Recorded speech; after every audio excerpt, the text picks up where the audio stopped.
I think I've just solved what's buried in the Midnight Motorist dirt pile, and it throws a lot of what we believe about the order of events into question. I think to best explain my theory, I'll show my entire thought process for how I came to this conclusion, instead of saving the big reveal till the end, and then provide evidence for how this started to make more and more sense to me. Let's start with the main event. I'm pretty much positive the dirt pile is a hidden grave. Something is buried out in the woods, and I don't believe it's a twisted animatronic.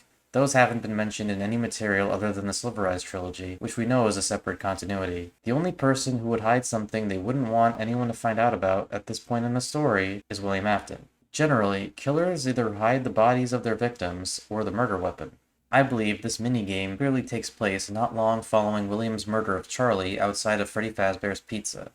Whether you believe the MCI died after Charlie or before doesn't really matter here, as we know where the MCI bodies are after they've been killed inside of the classic animatronics. Since the bodies were never found, I find it very doubtful that William hid whatever his murder weapon was, or were, as there was no way to perform an autopsy to determine cause of death.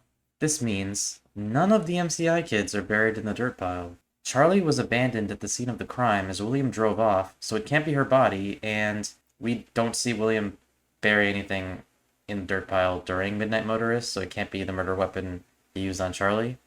I mean, the dirt pile's already there.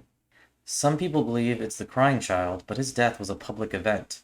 We know this not only because of the hospital imagery in FNAF 4, but because in the week before, Phone Guy hears the bite, and there's an adult in the background screaming for the kids to stop as they put bite victim into Fredbear's mouth. The event clearly had witnesses. There is no need to hide his body if he had flatlined at the hospital. The buried kid obviously can't be Michael. I mean, I don't really need to explain why he doesn't die here. Or, yeah. So then, what kid's body would William have to hide? What's one kid whose death itself was never made public in the first place? A kid that one or both of William's sons would potentially want to visit despite William not wanting them to investigate the body or draw attention to it. Elizabeth Afton.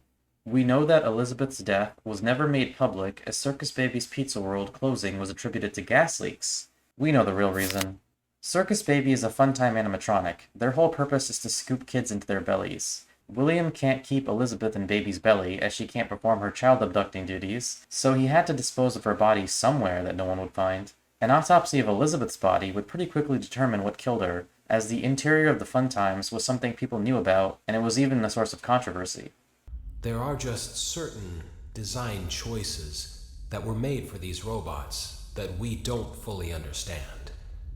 We were hoping that you could shed some light on those. With all due respect, those aren't the design choices we were curious about, Mr. Afton.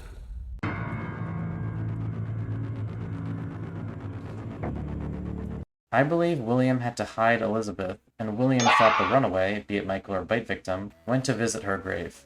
Also, William was talking to Bite Victim from Circus Baby's Entertainment and Rentals security room, meaning it was open while Bite Victim was still alive. And since Circus Baby's literally in the business's name, she obviously already existed, and since Circus Baby's Pizza World was only open for a day before Elizabeth died, Baby's very likely already possessed by this point. Here lies the problem.